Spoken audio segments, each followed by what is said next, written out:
I believe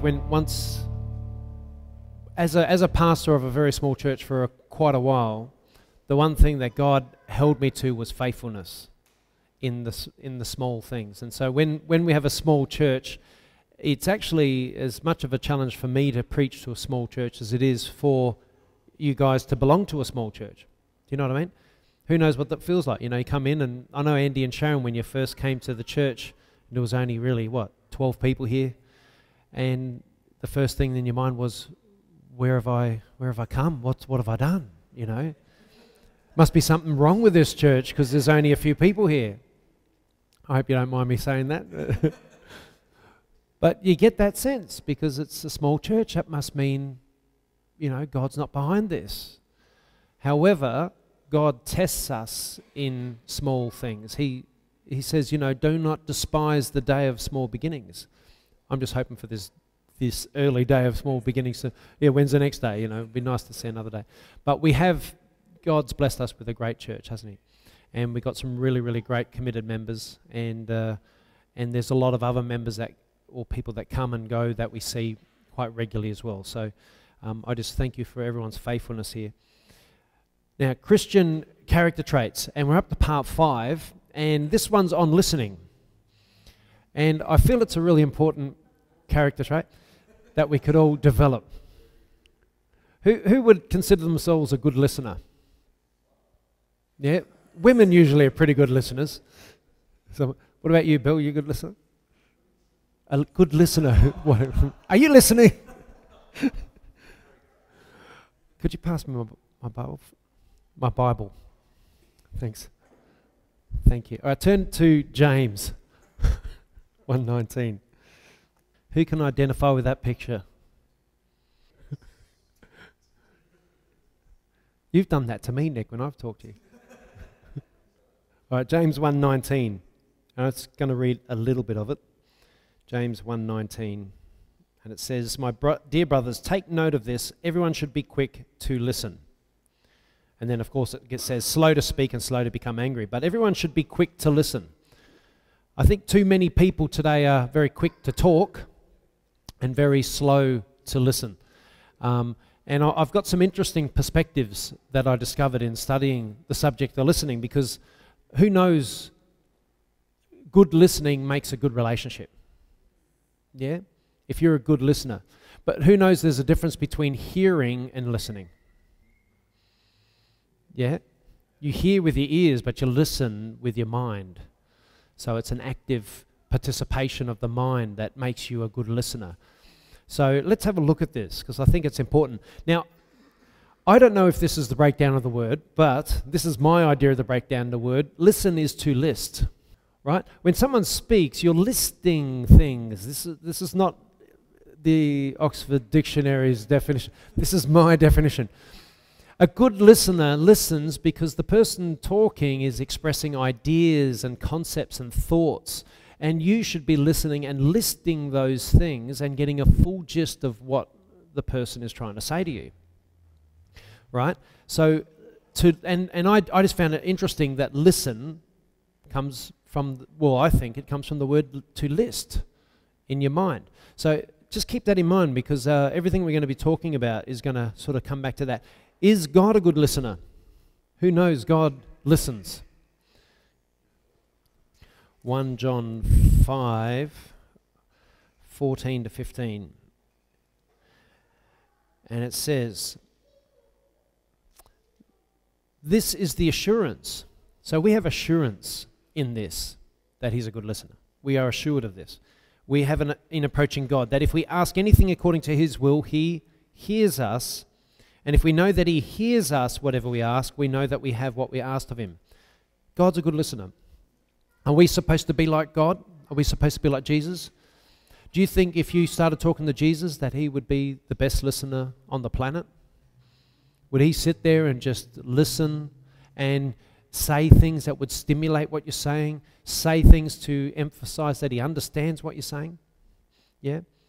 And I think this is an important point for Christians, really, because in my experience of church over the years, of being in many churches, or we've been part of only a couple, but we've been to many churches, is many Christians love to talk. Who knows what I'm talking about? They love to talk at length about themselves, but when you start speaking, they're very quickly to cut you off and continue what they had to say. They don't really want to listen. And I believe a good Christian character trait would be the art of listening, to be able to effectively listen to someone and show them that you're actually genuinely interested in them through doing it. Yeah? It's a skill. It really is a skill. Who knows that some of your best friends are those that would listen to you? Yeah? You like being with them because they listen to you. I'm not perfect in this. Just because I'm preaching about character traits doesn't mean I'm really good at this. But I believe it is an important one. Amen? Some people manage to listen to your problems and somehow make them all about themselves. Who knows those people? You start talking about something, they ask you a question, they seemingly show you interest, you start answering that question, and before you know it, it swings around and it's all about them. And you're going, hang on, wasn't it about me a second ago, and now we're talking about you, and I'm back listening to you again. Who's had that experience? Yeah? Other people can listen to you and somehow make you seem like the most important person on earth. Who's had that experience with some people? You talk to them and they just listen to you in such a way. You know the lady at the tennis? She's just she just asks questions and she listens deeply to what you're saying, and then she comments about what you're saying, and she just goes, wow, that's amazing, but she's genuine in how she says it. And you just feel like, wow, I feel pretty special when I'm with this lady because she just has such a genuine interest in you. We should cultivate that in ourselves. Try to, we're all, have a level of this, but we could all generate it more and more, especially between husbands and wives. I believe relationships, are successful or fail due to this one factor. If you can't listen in a relationship, or if you lose the interest in your partner through not really listening any longer, that's really the beginning of the downfall of the relationship. And I've had a few experience or talks with people who their relationships have fallen apart, and that really is the essence of it, or one of the essences of it. Good listening is a skillful and intelligent art form, and it is something we are to practice and develop. Listening requires keen interest and depth of insight, well thought out stimulating questions and reasoned responses. It requires you to be keenly interested in the person that you're talking to. You need to have depth of insight you need to really search yourself to try to stimulate that person to talk more. Now, who knows that if you can do this, that there's a very good chance that you can get to the level where you can introduce someone to Jesus? Yeah? Who knows that a person who can that if you can open up their heart to you, if you can get them to dig deeper and even help them through things or whatever, just through listening, if you can do that with someone, then that person is going to be more likely to receive you talking to them about Jesus. I believe Christians could be highly successful evangelists through this. So it requires keen interest and depth of insight, well thought out, stimulating questions. You need to think about some questions, but you don't actually concentrate on doing that while you're listening. You listen to them and get... the reason why I'm going so deep in this is because I think we should have done listening 1, listening 2 when we were at school. We should have been taught and trained how to listen, because I think it started from school. When you're in the classroom, you're just up the back and you just shut down. Your brain shuts down and you just go into hearing mode. You no longer listen. And then you're hanging out with friends and your friends are just talking garbage, so you just sort of you don't really listen anymore. And you do that long enough and eventually you just can't listen to people. And when they start talking to you about something that requires you to use your intelligence to comprehend and connect with, it's just too much. Your brain isn't trained to do that. So it's important that we learn this. To become a man or woman of great influence and character, develop the art and discipline of listening. It really comes down to that. The best, the most successful people in the world are good listeners, usually. You'll find that they can listen, and as long as you've got something decent to say, they'll listen. I've met some, quite, powerful people over the years, just from time to time, and they're usually very good listeners. The first thing you'll find is you have to, talk to them. They just don't come out and talk to you with heaps and heaps and heaps of verbal, whatever you want to call it. But we have to talk to them, and if there can be a connection there, they listen well. You know what I'm saying? Jim Rohn on listening. Good listeners are scarce for the simple reason that it is easier to speak than it is to listen. In our haste to formulate a new thought to add to a conversation, we tend to lose track of what others are saying. Usually we listen to what the speaker is saying just long enough to get a general sense of the direction in which he or she is heading, and then we close off our ears and concentrate on our own reply. Who's been there? Who understood that? Usually we listen to what the speaker is saying just long enough to get a general sense of what the direction in which he or she is heading. Then we close off our ears and concentrate on our own reply. I've been there, where I'm listening to someone and then I start thinking about, what am I going to say now, what am I going to say now, and I stop listening intently. I start formulating my own response. The danger with this system is obvious. Our responses are based on what we think the speaker meant to say, not on what the speaker actually said. And that can be really, really, not good for the conversation. It could cause the conversation to go really wayward. We all have about 16 waking hours a day to practice the art of listening, and we must practice it. You just gotta think about it. And the reason I'm saying this is because relationships in the world depend on this quality. Who finds it hard to connect with people in the world generally? Anyone? Yeah? It depends on the people. Who are the people we do connect with well? Similar interests? People we work with? Similar beliefs? What about people who, are they those that usually are interested in you? Yeah? Yeah, so that's a key. I think we can create ourselves, like, even because if you think of it from this perspective, our mission on earth is to win souls. Amen? We want to see people coming to know Jesus. So that's our mission. But how do we get the doorway of opportunity going if we can't talk to people, or if people don't like talking to us? And it's just through the art of being able to listen to them and show enough interest in them to the point where they trust you. And not by being fake, but genuinely showing interest in them. And once you get to that point where they can talk at length, and when the next time they see you, they come up to you and you feel completely relaxed with them, once you get to that point, then you know that there's a good possibility you can actually reveal Jesus Christ to them, or at least take them down a road towards that.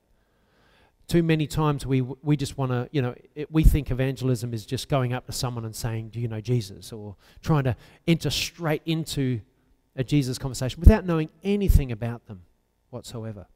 But I think we're supposed to win the world one by one, or win the people of the world one by one. And this is, to me, I think, is a key.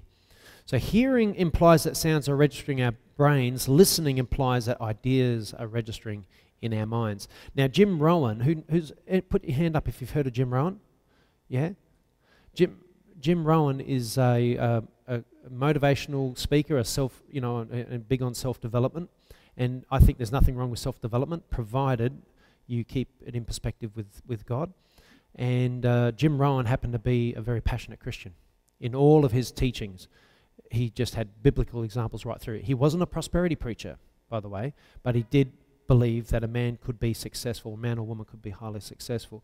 And these are skills that he used to teach in his seminars to get people to better themselves. Now, the more you know, the less you need to say.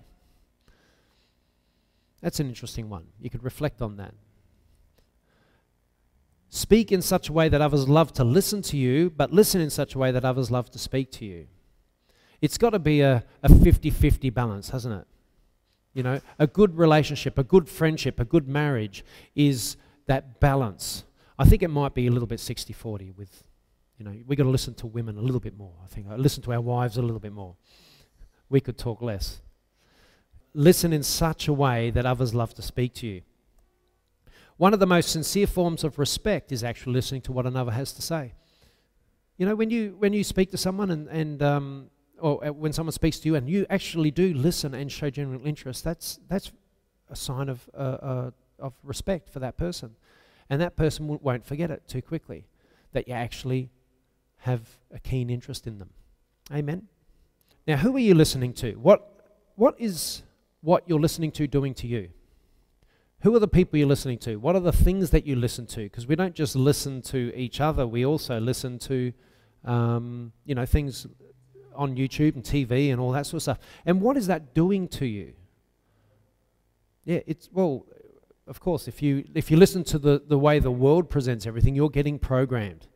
You're getting programmed to think a certain way. Are the ideas and words you're listening to filling you with faith or fear? Love or hate? Prayer or slander, good or bad? And Christians can come in, some Christians will come in and their mouths, they mean well, but they might be full of slander rather than full of prayer. They're full of talking, and I can fall into that, talking rather than praying for people, can fall into talking about their issues rather than praying for their issues.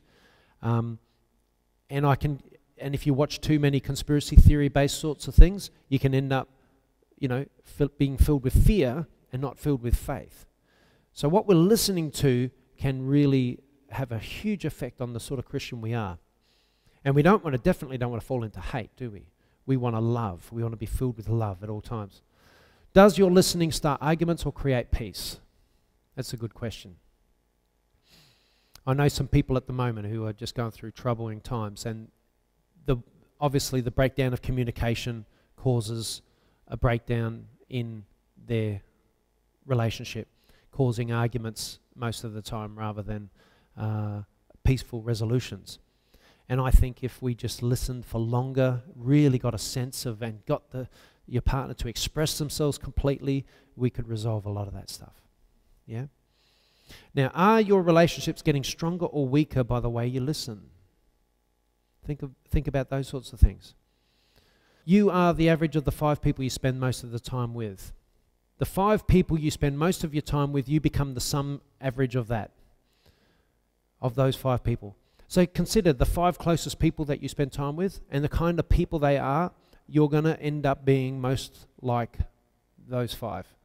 And I think that's important, because if you feel like you're just not going in the direction that you should be going in, and you're not becoming the person you feel you should be becoming, you've got to question your associations. And I'm not saying you go and cut them all off. You just spend more time with people that you want to be like, less time with people you don't want to be like. Okay?